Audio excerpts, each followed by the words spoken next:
in explaining this to a partner that I spent a couple of years with, in the midst of all that, I was trying to explain how it was that I could have all of this background as a non-monogamous person, and all of these sort of emotional and mental frameworks and skill sets and ways of thinking about things that were like deeply non-monogamous. And I had zero interest in actually being non-monogamous at that time. I was just like, it is beyond my capacity. I have no interest. I'm not open to it. But that doesn't mean I think it's bad. It doesn't mean I've suddenly decided it's wrong. It's just that I can't and don't want to do that at this time in my life. Welcome to Normalizing Non-Monogamy, the podcast where we interview incredible people from all over the world to hear their personal journeys of self-discovery through the lenses of love, sex, and relationships. Our mission is to show people that they're not alone and to inspire them to embrace their true selves so that together we can open minds and live authentically without shame. We believe everyone's story is powerful and beautiful, yet it's important to remember that everyone does life a little bit differently and that the views and opinions expressed by our guests do not necessarily reflect our own. Additionally, we aren't doctors. Please consult a medical professional for anything regarding your health that you might learn about on the show. Enjoy! Welcome to episode 356. We're Finn and Emma, and today we have an incredible conversation with Andrea. Andrea first came out in the queer and leather communities back around 2000, and non-monogamy came as part of that package for them. Over the next decade, Andrea explored many different phases and configurations of kink and non-monogamy before eventually encountering a series of health issues where those brought monogamy back into their life as the default. Those same health issues also robbed Andrea of their ability to experience the same kinds of pleasure and enjoyment out of sex and kink as they had been able to previously. Today, Andrea vulnerably talks about this incredible journey they've been on, and we're so incredibly grateful to share this with all of you. Yeah, as Emma said, just a ton of gratitude to Andrea for coming on, sharing their story, and again, it is a vulnerable story. There's a lot in here, and we're just really, really grateful. So thank you, Andrea. And before we do jump in, we wanted to shout out a bit of Andrea's work. Yes. Andrea is an author who actually just published their first book back at the beginning of August, and that book is called Post Non-Monogamy and Beyond. It is part of the More Than Two series, which you've actually heard previous guests on the show, Alyssa Gonzalez, who wrote Neurodivergency and Non-Monogamy. So check out the show notes for links about that book and that episode. But yeah, so Andrea just published Post Non-Monogamy and Beyond, where they talk about sort of what comes on the other side of non-monogamy. Maybe you're forced into it in some way, or maybe you just get burned out. It's not necessarily about rejecting it or hating it or vilifying it, but just sometimes it runs its course in somebody's life. And this book is a really great sort of look into what that means and what you can expect. Yeah. So yes, that is the first book that we wanted to talk about. And there's another one. Yeah, that's right. The second book is that Andrea is the co-author of the second edition of More Than Two. You've probably heard about More Than Two for, well, about a decade or so, because it's been sort of known as one of the holy grail, the Bibles around non-monogamy. And Andrea co-authored the second edition with Eve Rickert, who, by the way, will be on the show in a few weeks. Yes. So keep your ears peeled for that. But this book actually just came out earlier this week on September 2nd. Yes. So please check out. Just a few days ago. Just a few days ago. So it is still hot off the presses. And as you'll hear, Andrea talks about the book tour coming up. But if you're listening to this now in September of 2024, go check out the book tour that they're going on for More Than Two, the second edition. Go find, and Andrea is also going to be talking about their book, Post Non-Monogamy and Beyond. So go check out those links and see if they're coming to a city near you. Yeah, those links are in the show notes. You will find them there, well labeled, I believe. If you have trouble, you can email us. Yes. All right. With that, we will jump into the interview for anybody who is a premium subscriber. And for the rest of you, we've got some more announcements that we think you'll love. These are fresh. Yes, go for it. Me? Yes. All right. I'm switching it up. Switching it up. All right. The first thing we wanted to tell you about is the premium subscription for anybody who doesn't want to listen to us talk at you for the next couple of minutes. You can sign up for the premium subscription for just $4 a month, which you get to skip all of these announcements up up front. But don't worry, when we have events coming up, like Emma's going to talk about in a minute, we'll also put that information in the outro so you don't miss it as a premium subscriber. Mm-hmm. To sign up, you can head over to our website, normalizingnon-monogamy.com, scroll down on the homepage all the way to the bottom, and there is a big old, it's pretty obvious, you'll find it, and you can sign up there, and we appreciate you for doing that. Next up, we are super excited to bring back our virtual meet and greets. We started doing these back in 2020. We do these once a month, and we had taken the summer off, but don't worry, we're coming back full steam ahead. September 26th will be our next virtual meet and greet. You can sign up on our website by going to the events tab.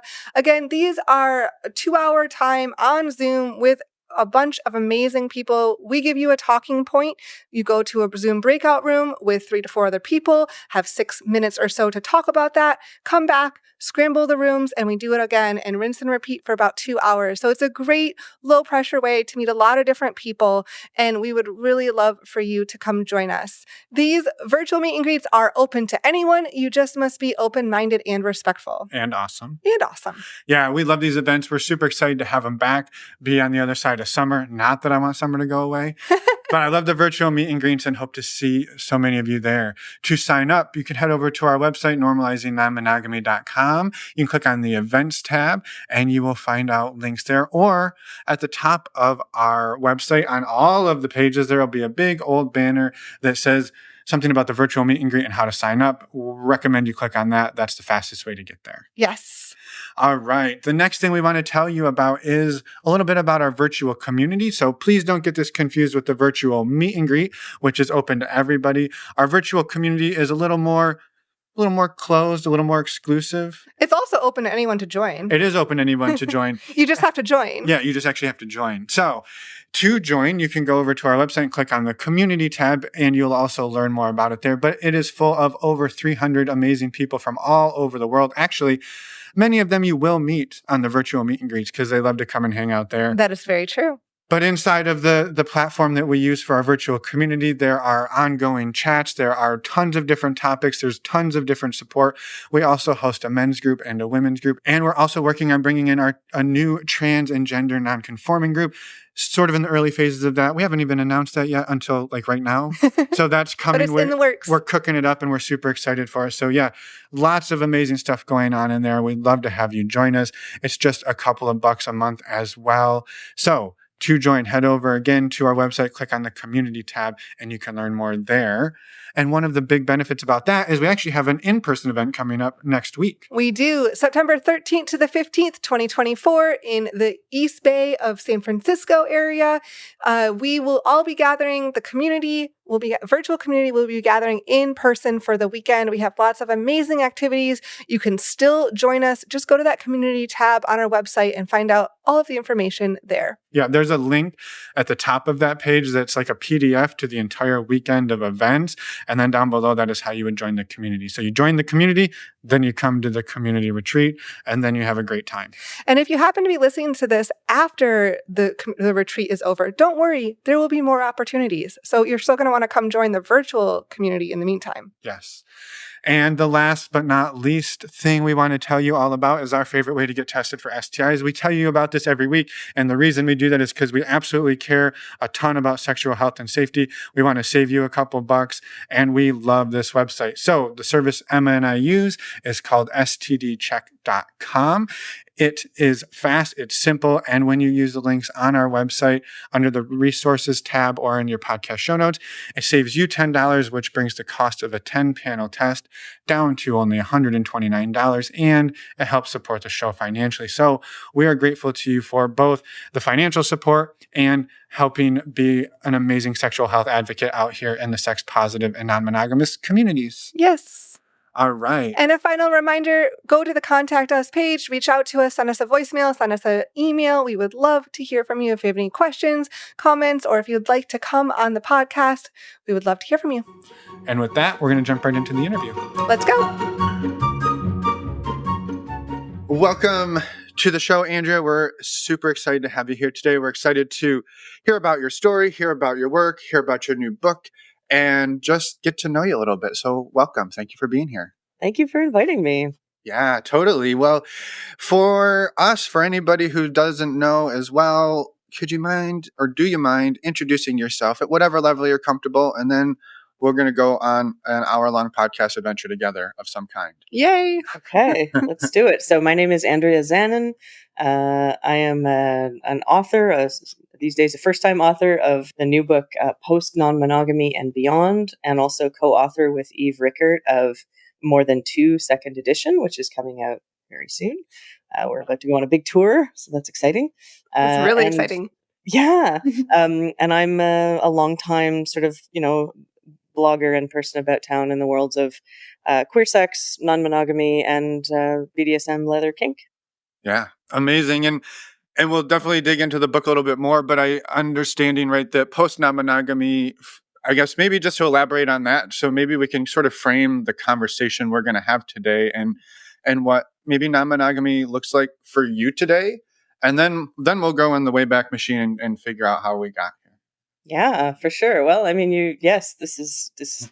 I wrote a book on it to answer that question. No, so these days for me, I mean, so for context, I sort of came out into the worlds of the queer community and the BDSM leather community, and non-monogamy was sort of embedded in all of that pretty much from go for me. And that was in about 2000, 2001. So a good long time ago now. And I've moved through lots of different phases of that and, lots of different configurations. I spent nearly a decade in a triad. And then through a combination of health, like pretty serious health problems and other stuff, I ended up sort of in default, not sort of no longer non-monogamous relationships, and then single. And I've been, I sort of, in explaining this to a partner that I spent a couple of years with, in the midst of all that, I was trying to explain how it was that I could have all of this background as a non-monogamous person, and all of these sort of emotional and mental frameworks and skill sets and ways of thinking about things that were like deeply non-monogamous.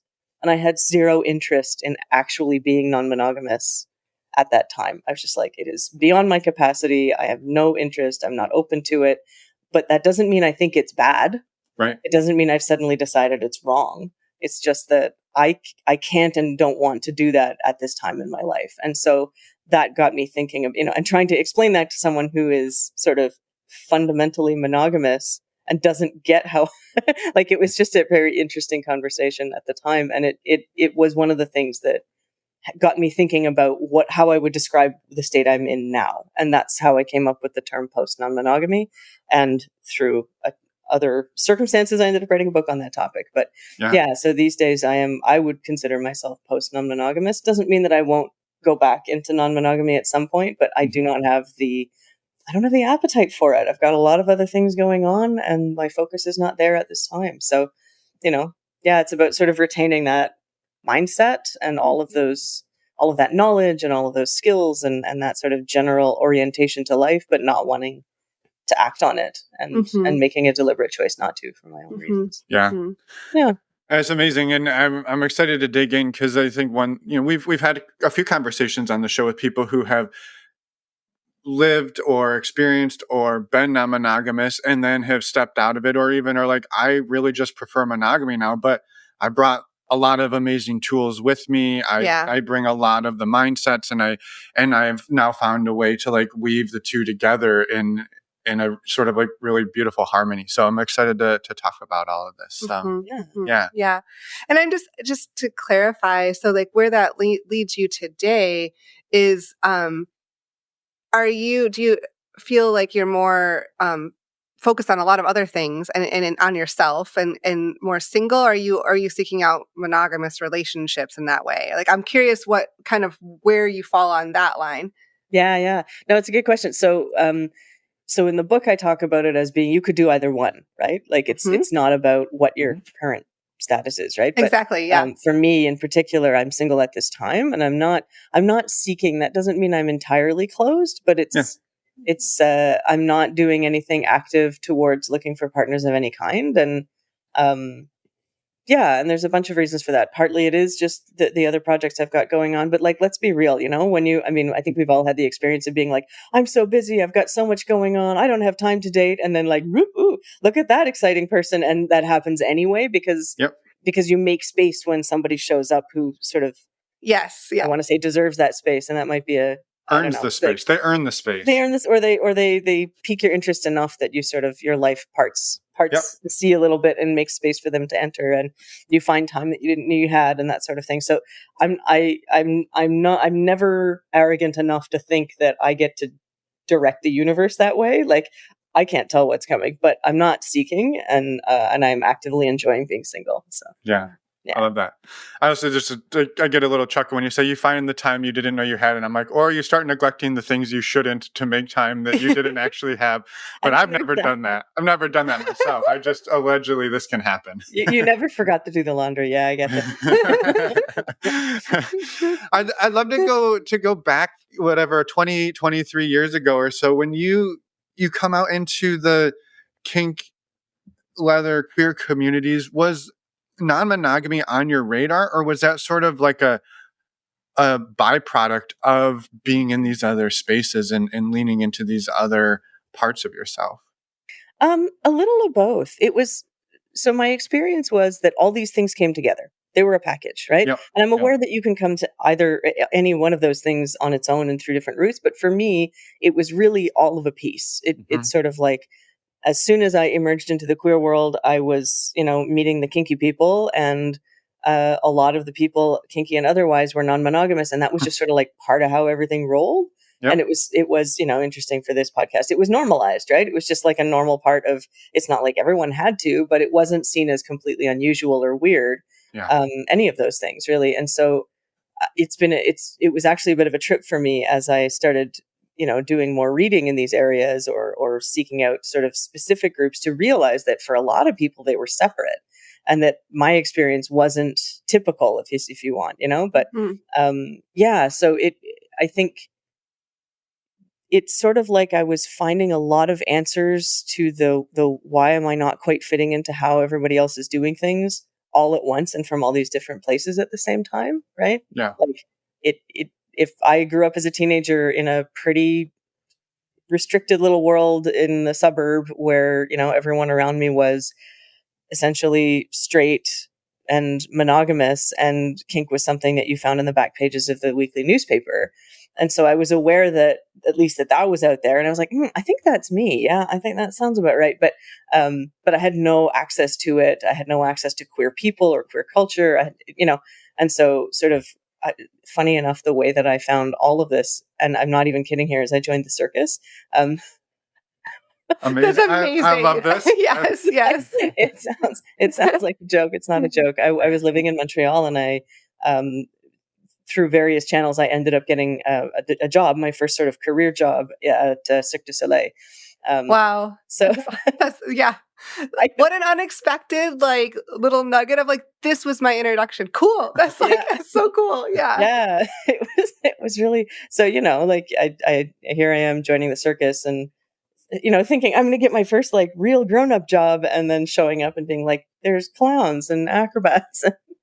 I don't, if I wear a blazer, I'm outdressing the president of the company. Okay, this is everyone has blue hair. What's going on? It was just, but my supervisor is gay. His best friend was a lesbian. She smelled me and realized what I was, and invited me to join her girlfriend's queer women social group or whatever. And I did. And then it was sort of like, oh, here we go.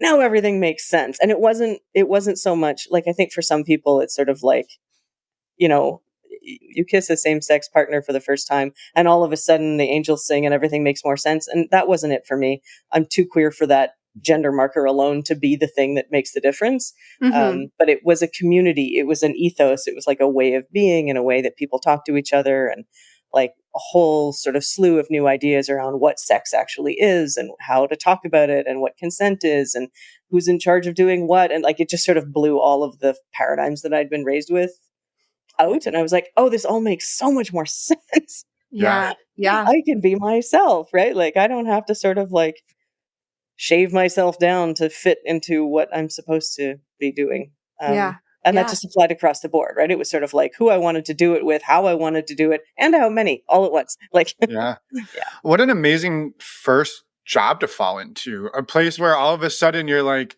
I thought I'm just going to get a nice paycheck, and now all of a sudden I can be myself. My whole life makes sense. Like Yeah. everything falls into place. Like I'd love a job like that. I That'd be know, pretty Right? good.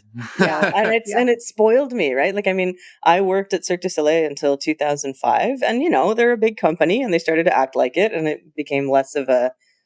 I didn't enjoy the environment the way I used to, and I decided I was going to go freelance. I mean, there was a short job in the interim, but I ended up being a freelancer, and I've been a freelancer ever since.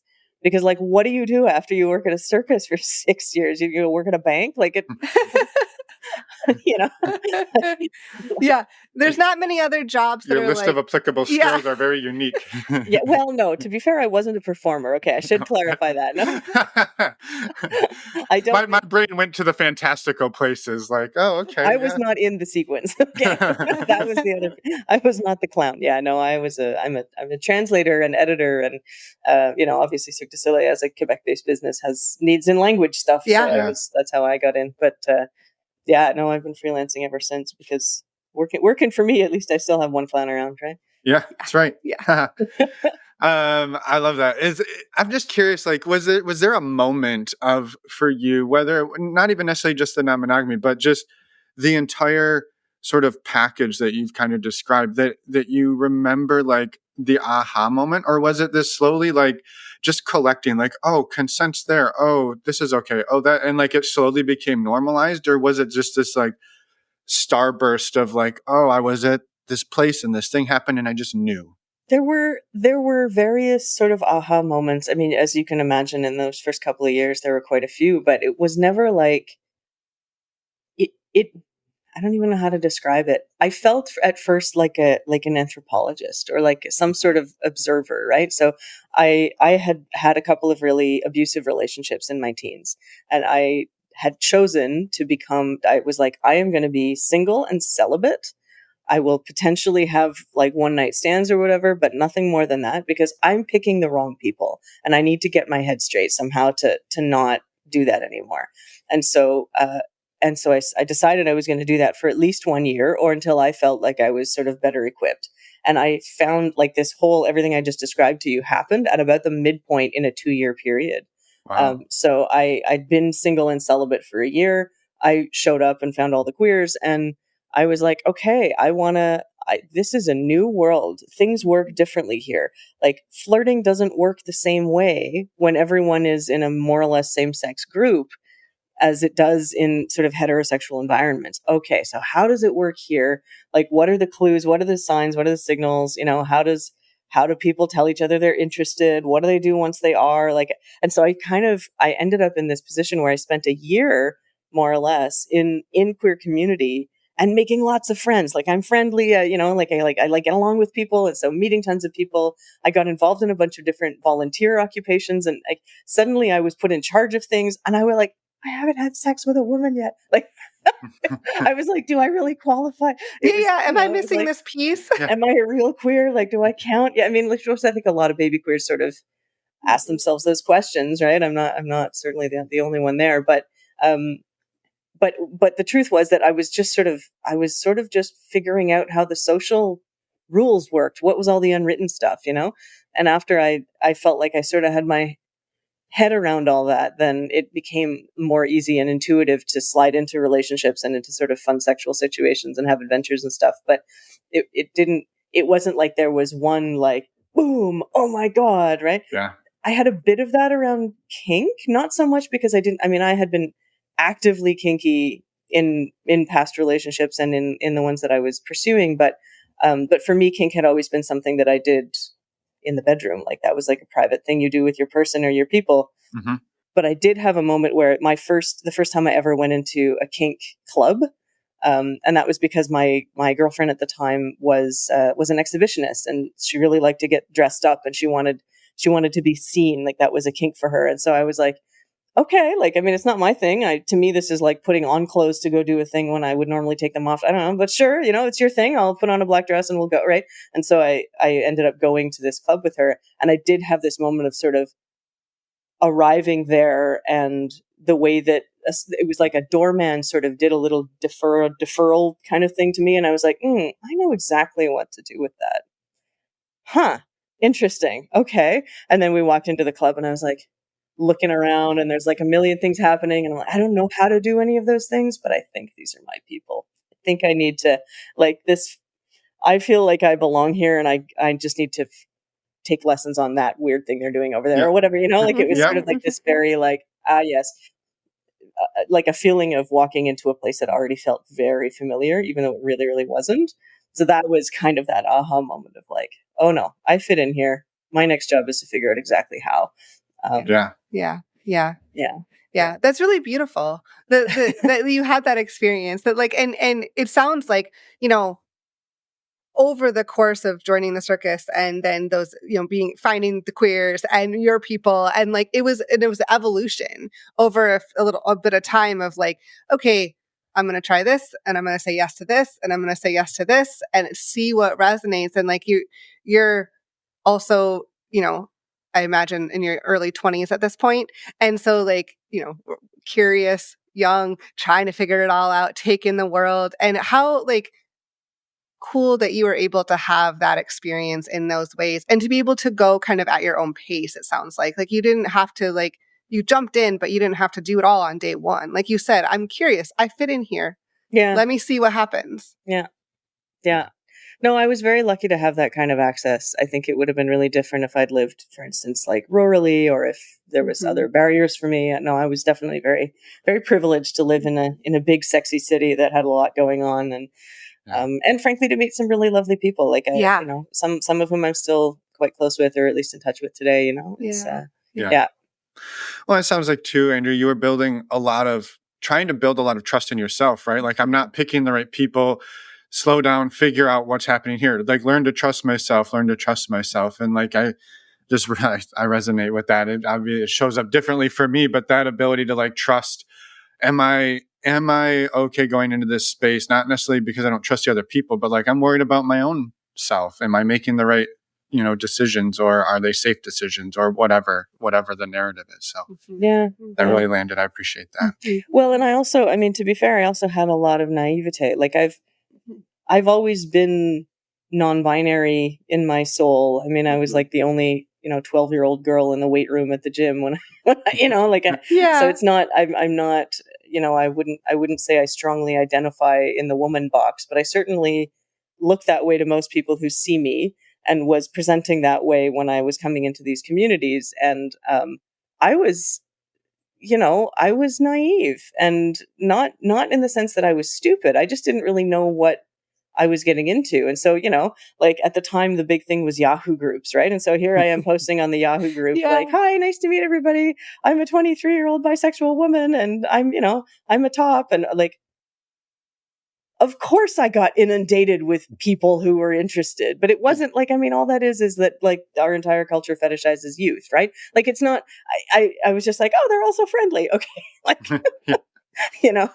like I didn't quite catch on how much of like a dangling fresh meat thing I was doing at the time. And I put myself in some situations where, fortunately nothing bad happened and I had good instincts in those moments and so forth. But there are some things that could have gone very wrong, and that I was sort of just, I don't want to portray myself as like some sort of innocent. It's not like I hadn't had a rough life. I knew to not be completely, trusting of strangers and so forth. But I feel like I was stepping into context where now I would interpret signals differently than I did then, Yeah. Yeah. So at some point there's something that only life experience can really teach you. Yeah.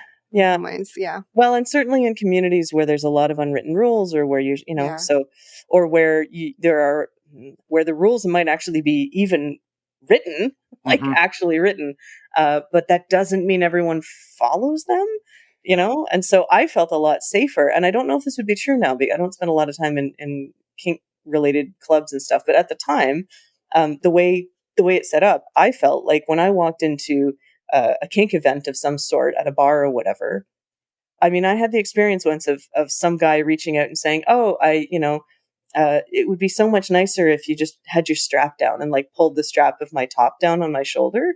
And I was like, excuse me. And I looked at the bartender, and the bartender just sort of did, made a gesture, and like the guy got turfed out to the street, right? It felt, because that was like so over the line for the kinds of rules that were in place. And if you go to like a regular bar on Crescent Street in Montreal, I mean, it wasn't unusual to get like full body groped and nobody even blinked, right? So I felt so much safer in kinky settings because there were such clear lines. But I think that clarity in those rules in some ways kind of masked the fact that predatory behavior could happen anyway. Yeah. And it was just more subtle, and you had to look for it in different ways. And do you know what I mean? So it's like, I felt way safer. I felt like all the kinky people got it, like they understood that anyway. But like it took longer for me to start to see the places where that wasn't as true as I would have liked it to be, Mm-hmm. Yeah, I love that you say that experience of I'm in the safe place, therefore everybody here should be safe. But we assume when we get into these spaces, we're like, okay, I'm at the sex club. The rules are right there on the wall. Why would anybody not follow these rules, right? And why would anybody not follow the norms of this space? But it happens, and it's easy to let our guard down in those spaces. Yeah, I remember a tiny conversation I had with someone once where it wasn't in a kink setting; it was at some sort of queer event, and I put my bag under my chair, and then I got up and went and did something and came back, and I was like, oh God, I forgot to bring my bag with me. And the person sitting next to me was like, you don't have anything to worry about. Queers don't steal. and I was smart enough at the time to at least realize they were joking. Yeah. But it was like that, right? Yeah, queers don't steal. Kinky people are always nice. Yeah, okay, sure. Yeah, right. Yeah.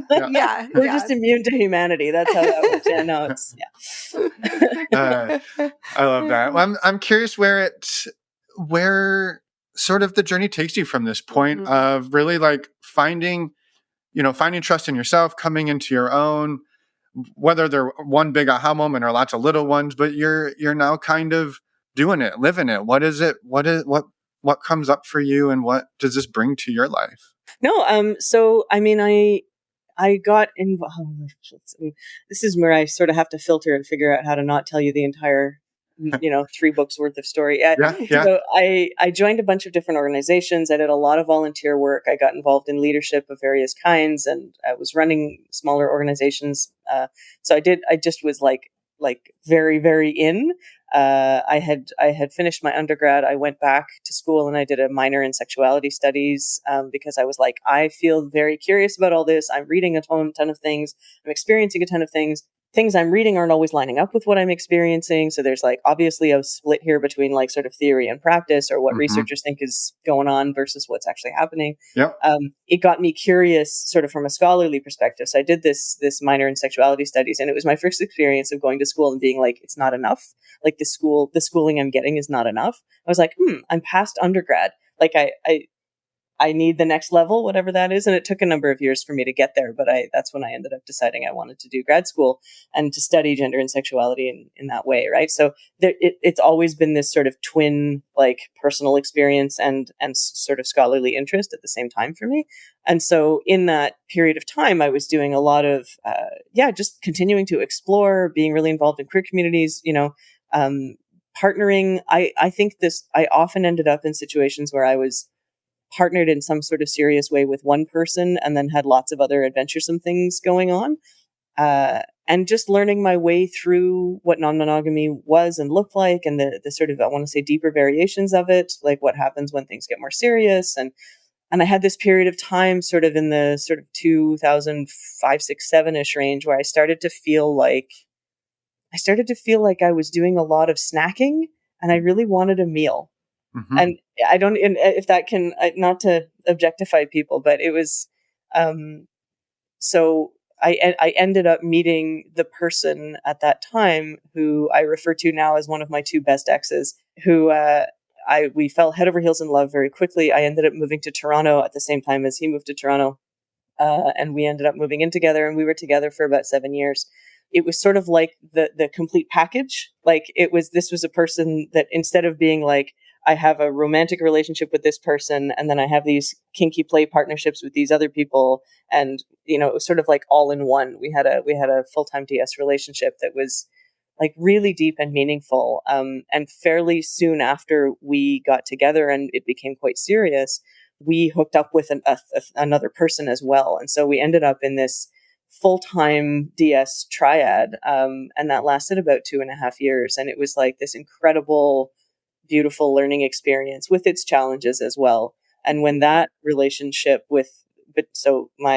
the original partner and I were still together, and things wound to a close with the person that we were in triad with. And very soon after that, we ended up in another triad with a person who I consider my other best ex.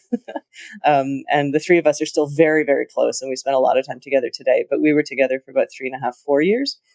And over the course of that time, a lot of the sort of more casual stuff that I've been doing really fell away from me. I really started to realize that, I don't know, I think that when I was learning skill sets, when everything about kink was new, I wanted to know how to set someone on fire safely, and I wanted to know how to pierce someone, and I wanted to, like, how do you hit somebody in this way or that way? Like, there was so much to learn, and I had like a real appetite. So anyone who was sort of keen to participate and in that journey and we could learn with each other, I was like, sure, let's do it, whereas, but I started to feel a bit, I used to call myself, like, I felt like a public utility top.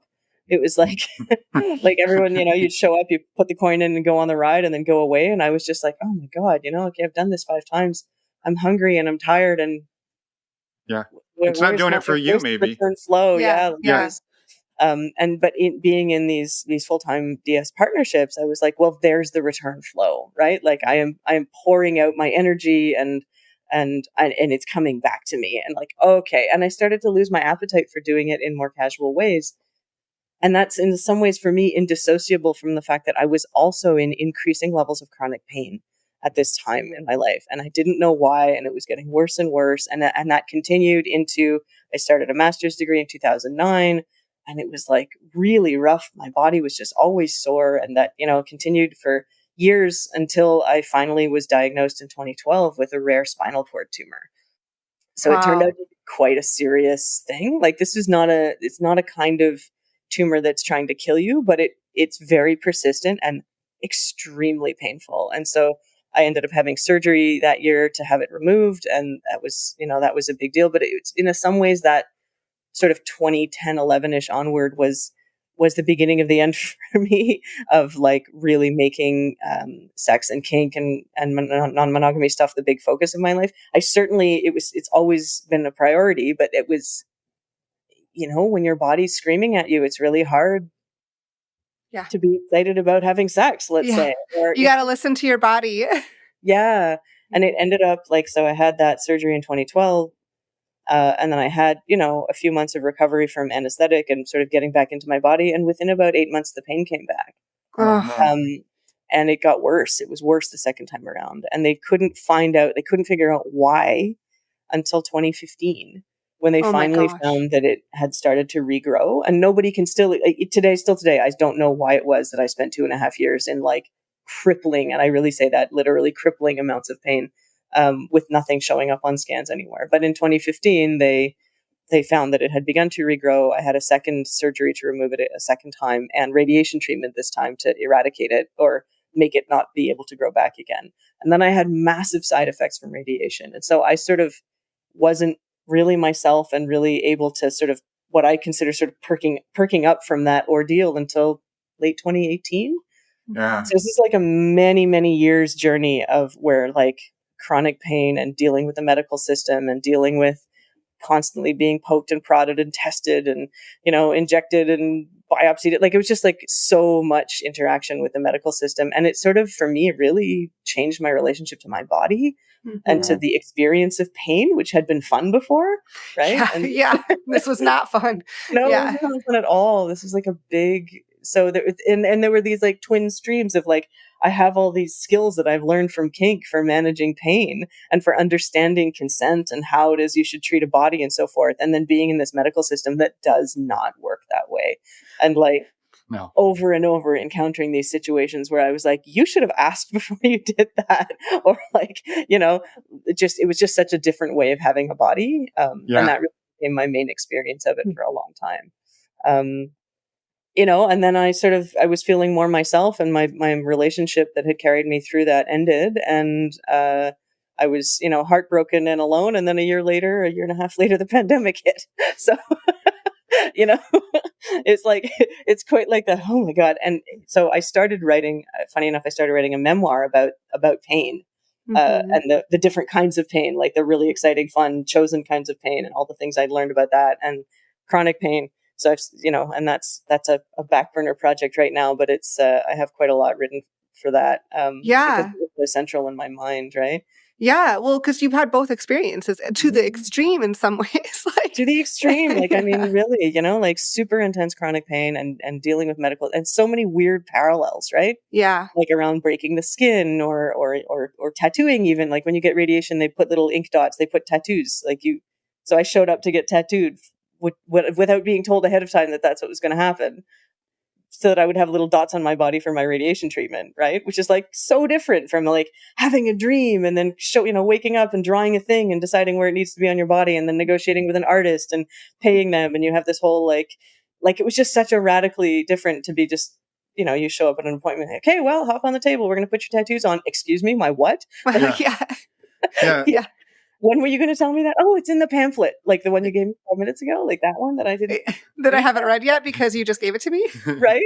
So just such a radically different but even like weird parallels. Like one of the pieces I have in that book is like I got like after I was part of the, they send you fundraising materials after you've gone through a cancer treatment, right? And so like I got this fundraising envelope at one point where they had like stickers of the different ribbons for the different cancers, right? So there's like, everybody knows that pink ribbon is breast cancer, but apparently a lot of other cancers also have their own colors of ribbons. And the idea was that you would peel off the one that matched you and put it on your donation envelope so that they would know where to direct your whatever. But I was like, this is a whole lot like flagging. Right. Like, this is like, like, look at that, piss play is a yellow flag, and look, bladder cancer is a yellow ribbon. This is weird. This is weird. There was like a whole bunch of other parallels like that to me were just like so obvious. And like, am I flagging like prostate cancer here? Like, it was just, and some of them matched and some of them didn't, like, anyway. Yeah. But it was like, so I had like, it's almost like I had this like dual consciousness the whole way through of how this would go if we were doing it for fun. Yeah. That's such a wild, like, I've never thought about this. I'm just like, actually, like, as you're talking about it, I'm sitting here like thinking about just that the disparity between what you spent years and years and years honing as understanding your body, understanding the craft of consent and pain. And now all of a sudden you're in this space where I guess, you can walk into a hospital and maybe our brains go, well, I can expect this isn't going to be fun. But you have so much experience of like, I know how I can make pain enjoyable. And this just sucks. Like, it doesn't fucking have to.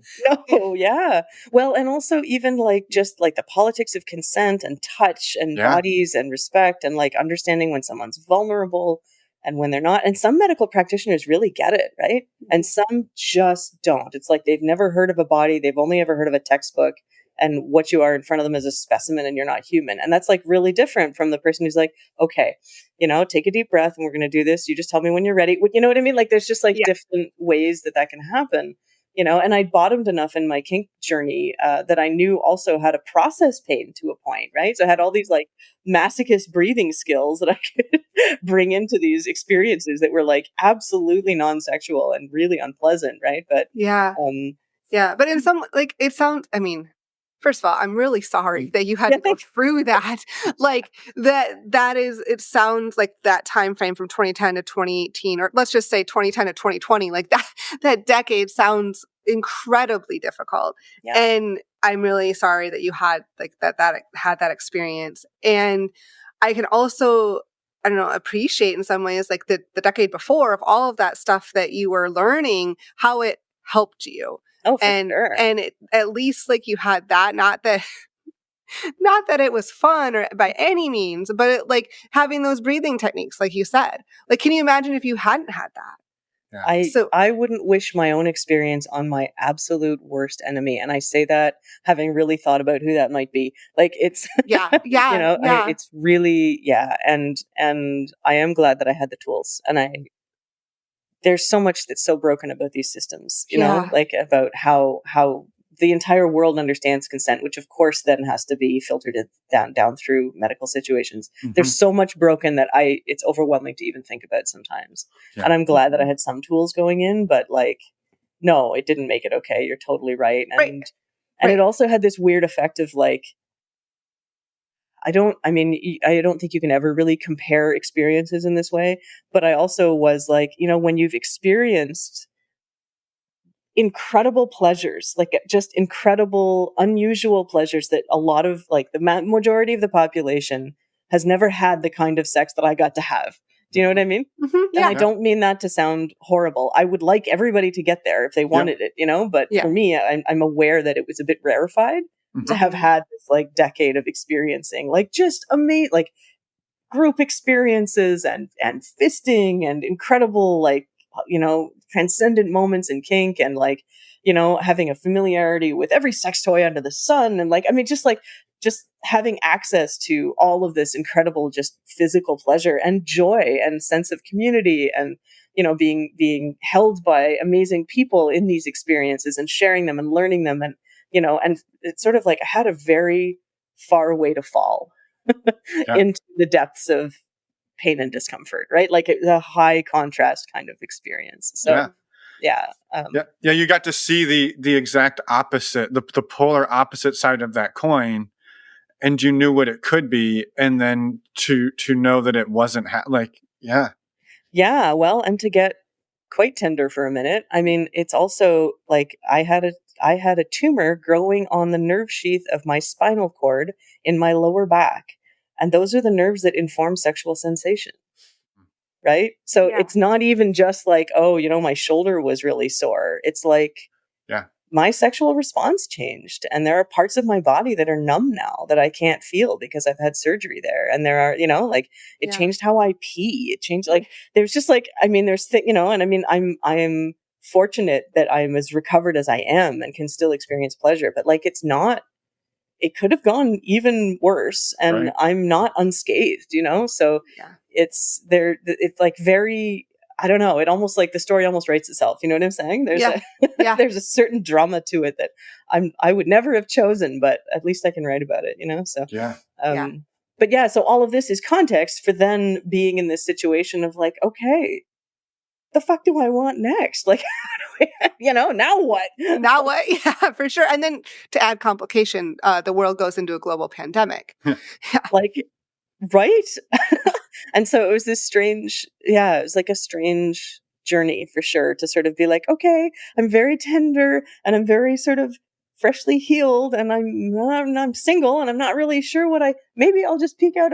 The entire world is on fire. Oh my God. Okay. It's okay. I'll go back in my hole. Yeah, I was like, maybe I'll just go back a little bit. I'll check again in a few years. See if it's okay. Put the periscope up. Yeah. Very much. Yeah. But I mean, all of this sort of helped me structure this book on post non-monogamy because, I sort of, in the book, I talk about like 3 pathways that might lead people into post non-monogamy.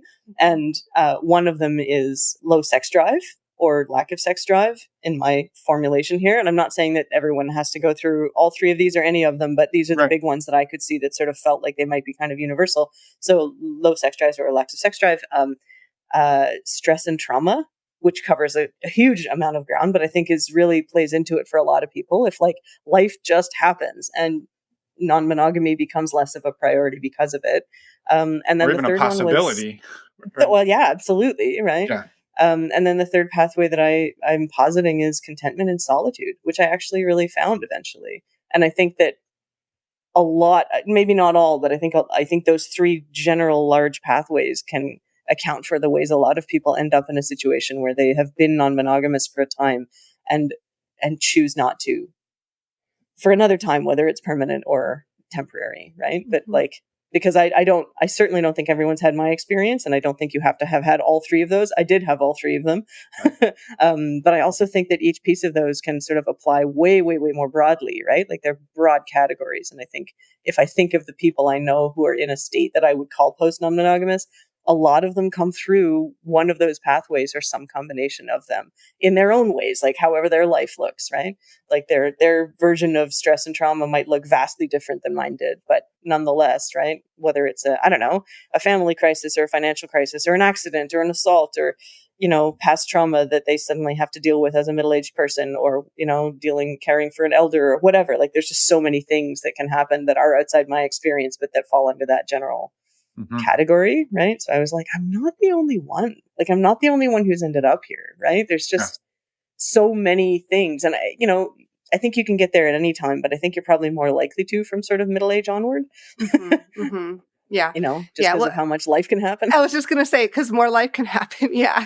And I think, again, I'm just sort of, just theorizing, like philosophizing on this a little bit, right? But I think also like perspective, right? I know early in our journey of non-monogamy, there was a lot of the scarcity mindset of, if I don't go out and collect all of these experiences, I'll miss out and they'll be gone. And after you've, again, not to like objectify people, but after you've had enough of these experiences, then you can, it's not that they're not as exciting, but sometimes they are less exciting, right? Like you can be like, well, I really wanted to try this, and you're trying, you're like, okay, well, it wasn't everything I thought it would be. And so there's just, I think, some element of doing enough stuff and being like, okay, yeah, like you said, contentment. Like I'm okay. Like, were those really amazing, fun experiences? Yeah. But maybe like the level of energy it takes to go and make them happen, or the effort that it's going to take, like the cost benefit maybe isn't there like it used to be, or the hurdle is higher now, right? There's more pain involved than there used to be. And so can you still get there, but it's much harder? Maybe. Right. So just as you're talking through that, I can see so many reasons. Yeah, exactly. It's almost like it occurs to me, it's like a shifting of priorities in your life. Yeah. And a shifting of priorities, maybe a deeper sense of discernment. Yeah. Which again, I don't want to be ageist. I think you can be very discerning as a young person, and maybe a lot of old people aren't, but I think that, for some of us anyhow, like as you go through things, you start to be able to more clearly see ahead of time what it is that's going to work for you and what's less likely to, or, like I've tried that. It would work for me again if these circumstances were present, but the hunger, the curiosity isn't as much of a motivating factor. And so you start to get pickier about the details, or about like what kind of people you want to be involved with, as opposed to just they're people, let's do it. Right? Like, there's we learn. That's just what happens as we age, right? We learn. Yeah, we learn not to settle, right? Or what settling means changes, right? Yeah, like you said, oh, it's a person. I'll go for that experience versus like, I know every time I engage with people like this, my life is screwed up for like a week. So not worth it today. Like my life can't be screwed up for a week. But back in our 20s, it's easier sometimes to be like, what's a week? Right. Give it a shot. Yeah. Or it was a day back in your 20s. I don't know, maybe like a hangover, right? I used to get hungover for a day, and now it's like 3 days. And I'm like, well, having 3 beers isn't worth it anymore. I just right? It's just not worth it to me. Yeah.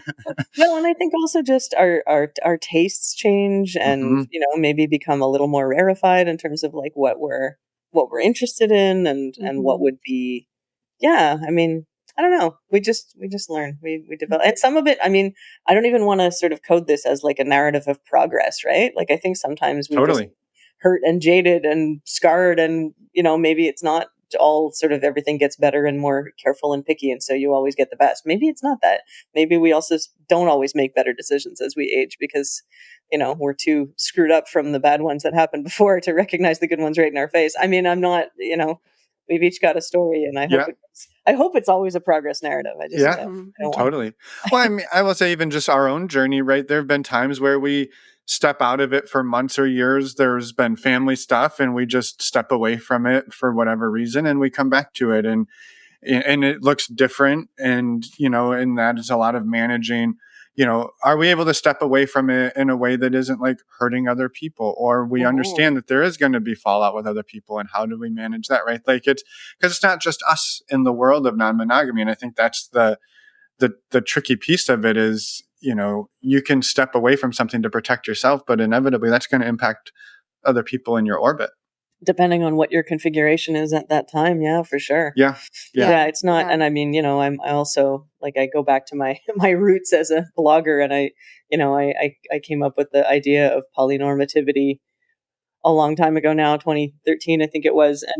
And like, not all non-monogamy is based on a couple. Yep. Yeah. 100%. So, like, I think, there are situations where, I think unfortunately sometimes couples treat the whoever's not part of the couple but is still involved with them as sort of an accessory, and that's not always how it goes. Like, again, like my own experience, I had, my main experience, my sort of deepest experience of being in like profoundly attached kind of non-monogamous relationships was in triad, not as an original couple and then an add-on, right? Like, so there wasn't that, for me, that hierarchy piece wasn't present, and it was it's been interesting to see the discourse over the time that I've been doing this sort of be so heavily emphasizing couples as if polyamory was a hobby for two people to do together, and not like a way of relating as individuals in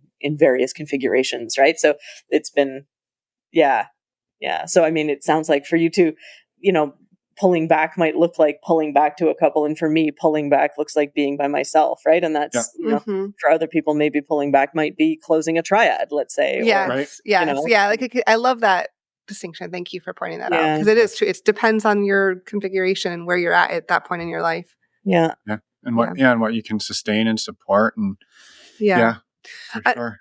I'm not sure if this is how to necessarily formulate this question, but as we're talking, it occurs to me this pathway that we've been talking, like that you can kind of fall away from non-monogamy for many different reasons and choose that path. And the contrast of that, of people who go through life and don't know or don't experience non-monogamy until later in life, and then they see it and they're like, this is me, this is who I am, I want to embrace all of the things, and around non-monogamy, and those two experiences are very different, but I think they can also be related in some ways. And I'm trying to like figure out the exact question there, other than just maybe a comment around those that difference, I guess, in experience. I think they're both pretty common experiences in life as you navigate relationships. Relationships are going to ebb and flow and change as you grow and change over time. And sometimes you discover non-monogamy early and fall away from it a little bit and maybe come back, who knows? And sometimes you don't until a lot later in life. Yeah, I think there are so many different trajectories, and I think there's certainly a bit of a bias in how, and in a way my own life follows that trajectory too, of being like young and learning new things and curious and having new experiences all at once, but you don't have to be. Like, in the same way that, sometimes you're a queer person and you don't figure out till you're 70. That happens. It's probably more rare now than it was 50 years ago, but it still totally happens. I mean, there's no one prescribed path. And just because a lot of people follow a common path does not by any stretch mean that you have to, right? I mean, I remember when I was in my early 20s and doing a lot of organizing in Montreal around particularly sort of dyke and bi communities. And we had people who were in their 30s and 40s and 50s who were coming out for the first time. And that was like, so I met a number of these sort of, I guess you'd call them late bloomers maybe, or however, right? But I don't know if there's any such thing really as truly late. Yeah. It's just a question of like, in the same way that there are some people who, I think of all of my queer friends in their non-monogamous configurations who have kids. Like, there are babies who were born 20 years ago who are now adults and in voting age and having their own relationships, who've never known anything other than a non-monogamous kind of life, right? Like, there's so many different ways into these sort of more alternative kinds of doing life and relationships and sexuality and so forth. I would not want to sound like I'm prescribing any one of them for any, or making any big assumptions, right? Like even if we can identify trends, there's so much variety for sure. Yeah. And I don't think you are in any way. I think we broadly covered all of like the fact that there are lots of different experiences. But I do really appreciate you like talking today and sharing everything about your journey, and also the fact that you wrote this book, because I think that it is a missing piece often. Yeah. It's been interesting. It's sort of like funny to me that no one got there before I did. Because I'm certainly not the only one to have noticed that coming out of non-monogamy in a way that like, and specifically not saying that non-monogamy is bad or that you've decided it's wrong. I know that also happens. That's not the experience I'm talking to because it's not my experience at all, and I can't really identify with it. But even if we sort of bracket out those folks, I think there's still just so many. Like when I was talking about this book and this concept of post non-monogamy, it was like so many times just sort of mentioning it to a friend, and I would just see a light bulb go off, and they'd be like, "Oh yeah, that's the thing," right? And it was like all I'm doing is putting a name to an experience that a lot of people already have had. Like, this is not new, right? I'm not inventing something new here. It's just, I don't know, like opening some dialogue about it. And like one of the things that I realized when I was doing research, it wasn't my reason for writing it, but while I was researching it to be able to write some stuff in the intro, one of the statistics that I came across was that, it's understood that about 4 or 5% of the population in the States and in Canada at any given time is actively non-monogamous. But if you look at who, like the stats for who has at some point in their life done some kind of non-monogamy, it's like 15 or 20%. It's a lot higher. And so to me, that means there's like this huge untapped market of people who should buy my book. But just people who've had that experience and for whatever reason have chosen to stop, and to do a different thing. And who knows? I mean, I feel like I did a different podcast with a researcher not too long ago. And every time we got into these topics, he kept on being like, that sounds like someone should research it. Someone should research this. And I was just like, yes, God, I hope like 10 theses get written. I would love to see like actual numbers or qualitative data about people who are post non-monogamous, what got them there. Like maybe I'm wrong. Maybe there's other pathways that I didn't even think about that don't fall into my categories at all, or maybe they work as categories. And I would love to know more about the experiences of people who've, entered them, and like, are there common grounds and common tools or things that they feel like they've brought forward into their lives? I don't know. It just feels like to me, I'm just positing ideas, but I would love to learn what the reality under them is. Like, give me numbers, give me stories. I mean, yeah. Well, being data nerds ourselves, we get that. Right? Right. I mean, and so many non-monogamous people are some kind of nerdy. So like, that's hardly, Mr. and Ms. former engineers. Yes. Yeah, right. This is not going to come as a surprise to you. Yeah. No, anyway, to me, it feels like a really robust set of questions could be asked, and possibly quite a few I haven't even thought of, but I would be excited to see this sort of taken up as an idea and see what other people do with it, Yeah. And I mean, we're talking about the book now, so maybe it would be really good to just, if you want to pitch it a little bit, what people can expect once they go and pick up a copy, and where to find it. And again, there will be links in the show notes, so you don't have to write any of this down. Sure thing. And then I have just maybe like one or two other questions to kind of close things out that I'd ask. Sure. So, Post Non-Monogamy and Beyond is one of a series of small books that, the way I like to describe it is like special topics in non-monogamy. So Thornapple Press has got this. It's called the More Than Two Essentials series, and there's so many cool topics in there, like non-monogamy and neurodivergence, non-monogamy and death, non-monogamy and happiness. Like, there's so many neat ones, and I'm just one of that series. So you can order it from anywhere books are sold. We always, Thornapple always wants people to buy through independent local bookstores if you can, ask them to order it in, but you can also just go to Thornapple Press website and see where they recommend, or, commit this in and go to the big ones as you wish. Invest in your penis racket for Jeff Bezos, right? Oh God, yeah, right? Like, please give money to your local indies. We love them. They need to stay alive. They're so important. but yeah, it's also there's an audiobook version and an ebook version. I narrated the audiobook myself, so that was a fun experience. Yeah, ask me why I've got a good mic now. Yeah, yeah, right. That's right. That's right. Yeah. But yeah, and it came out August 9th. So it's available wherever books are available. And More Than Two, the second edition, the pub date is September 2nd, and we're on tour in a lot of cities in the month of September. So and because I'm co-author for that book, we're also going to be promoting Post Non-Monogamy while we're at it. So if you come to an event, then I'll be there and I can sign things. Yeah, Amazing. That's awesome. Yeah, but it is a snack size book. So like More Than Two is a meal, and I was gonna say it's very different than More Than Two. I was like, it's tiny. It's tiny and cute. I like that snack size versus the meal size for More Than Two. I'm curious around More Than Two.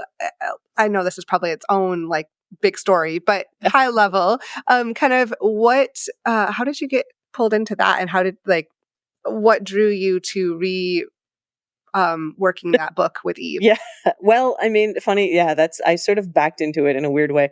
And I can do a short version here. So I've been working as a substantive editor, among other things, with Thornapple Press for a number of years. So I've been very lucky to have a hand in a lot of the wonderful books that they've come out with in the last few years. And it's just such a privilege to work with authors on their babies, like it's such a great, I do a lot of editing, but this particular kind is kind of my favorite. I'm not going to lie.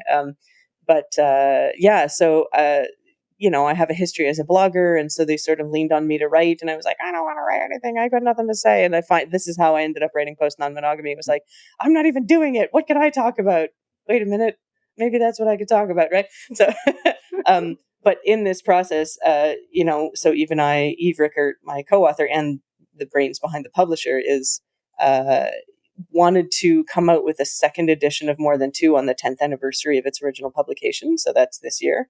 And wanted my help as a substantive editor and as an editor in general to sort of clear the underbrush and get the project going. And as I was doing that, we kept on having these conversations where I'd be like, I think maybe here we want to go a little bit further. And I think here, maybe this should change also, like beyond the list of fixes that she had wanted me to make. And the more that happened, the more we were like, it was getting harder for me to not have my own voice in there. Because as an editor, you never want your voice.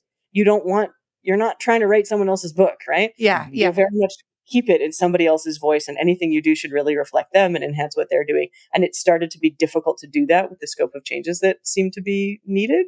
And so we evolved, like that relationship evolved, and it became a co-authorship sort of slowly out of an editing relationship. And eventually it got to the point where I'm like, was drafting my own chapters. Right. So it's like, not like it was a sort of backwards way into a project.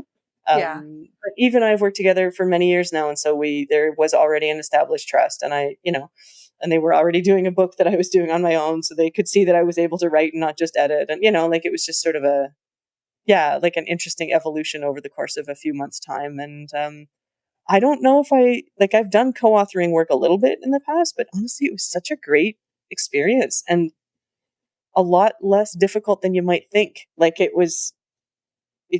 our styles meshed really well. We worked really smoothly together. We have our areas of interest are different, but they mesh well and they overlap in places. So we both brought really quite of specific perspectives to it. So so More Than Two is, I would say 95% rewritten. It's a very different book than the original. It's just it's a really different book. Yeah. That's awesome. Yeah. And I love that it worked so well together. It was almost like this was kind of, like you both were able to lean into like, this is what we're feeling called to do. This is what is going to happen. And that evolved very naturally. It did. Yeah. And that the material called for it, right? Like, it's sort of like, this is where it's going. And I think you and I really agree very strongly on some pretty fundamental ethical principles, which helps, So even though our life experiences are different, and I have all this sort of queer community, kink, leather type experience, and Eve is like way more well read than I am in certain areas around social sort of restorative justice and other things, but it's like, it's not like either of us was presenting stuff that the other one was like, oh hell no. Right. Yeah. So I learned a lot from her in that process, and I was really excited to be able to contribute too. So awesome, amazing. Yeah. Well, as a quick reminder, links are in the show notes for anybody who wants to grab a copy of both they're there. As are, I will just say too, there's some links to previous guests we've had on. You talked about the neurodiversity, and we've had Alyssa Gonzalez on the you podcast. spoke with Alyssa. Yes, So fantastic Great. conversation. Yeah, it's amazing. So, we're no stranger to the More Than Two series. So excited to add to our collection. We're like collecting you all like Pokemon. I think. Yeah. So I did say I have one other question or a couple, but the main one is just you've brought up community quite a few times, various communities you've been in, and I'm just curious, like the role that community has played for you and your journey of all of sort of just who you are and what that has, how that's shown up for you and impacted your life to date. I mean, it would be hard to overstate how important community has been. And at the same time, I have also found my way to having more critical perspectives on community. Mm-hmm. And so it's like you've just asked a giant question right at the end here. Yep. I don't know if I can really do it justice. You're good. It's I mean, like I remember being, like emblematic to me was this moment where I, was living with my partner at the time. We were being kicked out of the apartment that we were living in, and we had to move to another apartment right up the street. And literally the day after we moved in was when my radiation treatment was going to begin. Yeah. And so I was fresh out of back surgery, couldn't safely lift anything, and about to go into radiation, and had to move up, but it was 10 doors up the street. By random coincidence, we managed to find an apartment nearby, and my people fucking showed up. And there were people who, like, I had like on the day that the big furniture had to move, the big Leathermen showed up and hefted it up the street, and on the day that, like, somebody came in from out of town with their kids, and so they were labeling boxes and the kids were playing with the markers, and the guys from the sex shop came with their car and strapped my mattress to the roof and reversed up the street and then put my bed together and made my bed with fresh sheets so I could sleep on it. And then we're like, okay, we got to go back to the store. And like, it was such an outpouring, and I felt so held by all these different people from all these different parts of my life in different places. And it was just like, I was broke and disabled, and I couldn't have done any of it. Just could not have happened without those people and those people that I met in the context of community, some of whom I knew really well and were close friends, some who weren't, right? And it was just sort of like people showed the fuck up, and I would like to be that kind of community member myself who shows up when I am able. I have tried to, and I'm sure I could do better, but so like these, and like none of that's kinky. Yeah. Right. But it's just that, support. It's just support, right? As you contribute. And then when like ideally you contribute what you can. And then when you need it, other people can show up for you. And I don't think that's how all communities work. But I really like it if they did. Right. And I'm really lucky that in some key moments in my life, that's how they did. Right. I've also seen community do terrible things, like really enable abuse or enable, awful things to go unchecked. And, I have a good friend who likes to say that we really protect our monsters. And I think there is that danger in communities that have been attacked from the outside a lot of sort of banding together against that attack and becoming very defensive. And that sometimes can prevent us from having a critical eye on what's going wrong on the inside. Right. And so I don't romanticize community in the sense that I think it's always great and wonderful, because I think it has its own particular kinds of toxicities that can happen. But certainly when it's working well, it's literally life-saving sometimes. Yeah. Mm-hmm. Yeah. Yeah. I just really love what you showed there, Andrea. Both parts, but I think particularly, right, and I will say this, we're two people who, if anybody listens to the show, we're evangelists for community all the time. And I think the thing that we try to really emphasize to people is like find the one that feels good to you. Join 3, join 4, vet them against each other. But, don't just show up with sort of the sheep mentality, right? Like, well, I'm in a community, sort of what we were saying earlier, right? I'm in the sex club and the rules are on the wall, therefore I can let my guard down, right? Sure, can you relax and maybe you're a little safer? Sure, but that doesn't mean you just shut off all of your sort of critical faculty, your critical thinking, right? Yeah, exactly. You're still dealing with humans. because the flip side to a community is it can, like you said, it sort of creates a snowball that like, well, I don't want to go against the community, right? So there's a lot of fear there. So there is a double-edged sword in it, and I appreciate you calling or saying that. Yeah, Very thank much you so. very much. And I think, we for me, seeing how people behaved during the early stages of the COVID pandemic was really illustrative of like, oh wow, there's some people who are just like pouring themselves out to take care of other people and so forth, and there's other people who are being absolutely reckless. And how I would view that might be different from how other people would view that. Like what counts as reckless versus what counts as helpful. I mean, yeah, it's definitely been an open question in my mind of what community looks like. And I also, I feel it's worth mentioning. The concept that a good friend of mine, he's a therapist, a kink-friendly therapist named JP Robichaud, and one of his concepts is the idea of the community of two. And he really likes to invest in communities of two.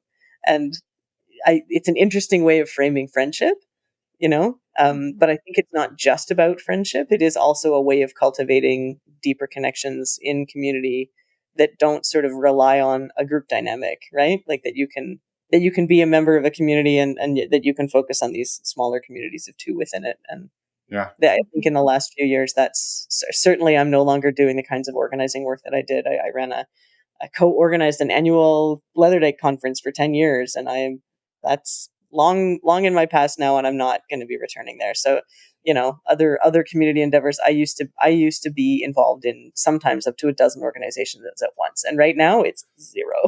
And that's okay with me, and maybe that'll change, but right now, like, communities of two is a little more where I'm at. Or small gatherings, like, I had a beautiful sort of friends and family book launch for post non-monogamy, and that felt probably like the biggest community grouping I've been in a long time, and it was like pretty wonderful, I'm not gonna lie. And certainly going on a book tour, there's going to be groups like, that we're being hosted by a poly cocktails group in New York when we go, and that's like they get like 200 people out to their events. Oh my God.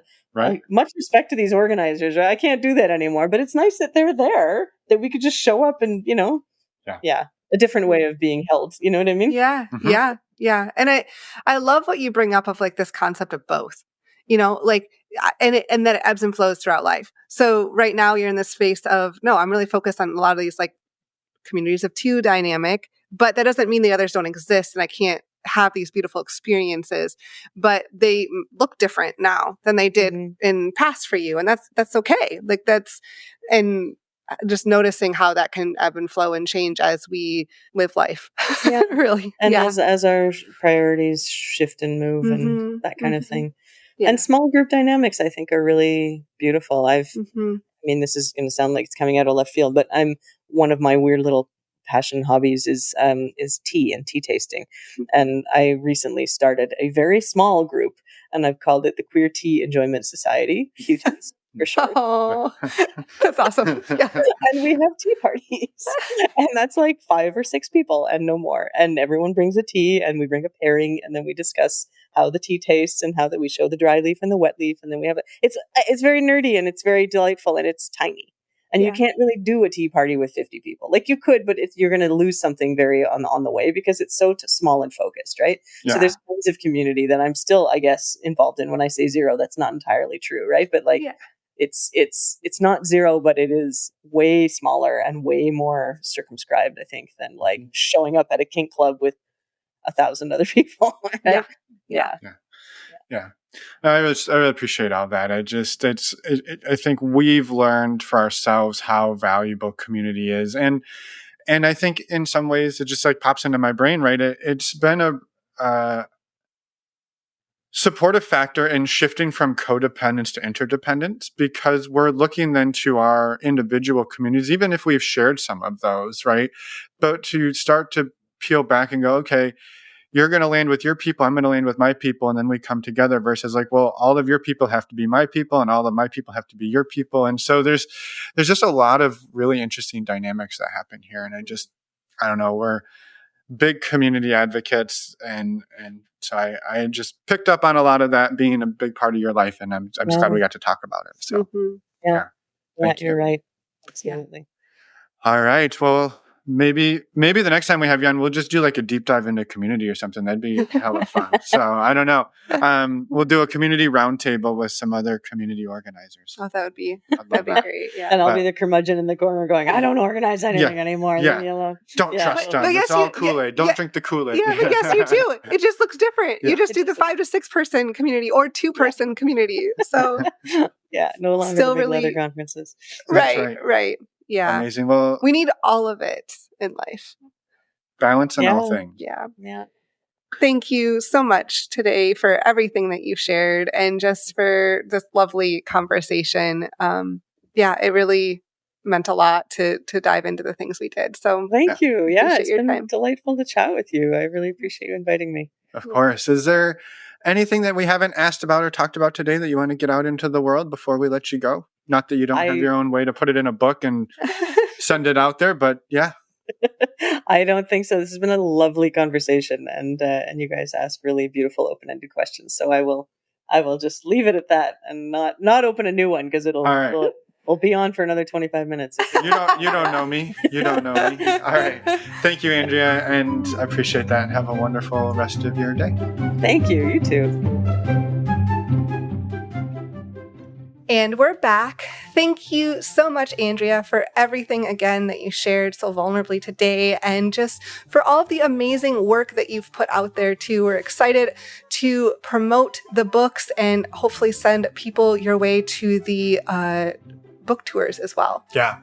For anybody who's listening, please go check out the show notes to learn or to find all of the links that Andrea mentioned, plus links to the tour and all of Andrea's work, including their blog. Yes. So with that, you can find it on our website, normalizingnonmonogamy.com. Click on the podcast tab. From there, it's pretty self-explanatory. A couple of quick reminders. We have a community in-person retreat coming up September 13th to the 15th, 2024. More information can be found on the community tab of our website. And our virtual meet and greets are coming back. These are open to anyone as long as you are open-minded and respectful. Our next one will be coming up on September 26th. So mark your calendars and you can go and sign up now on our website under the events tab. You don't want to miss it. No. You will regret it. Yes. All right. And with that, I suppose we'll just tell you that we'll be back next week. We will. We'll be back with an interview with Anthony. Yes. Super excited about that one. And we can't wait to see you in just about a week. Bye, everyone. Thanks for listening.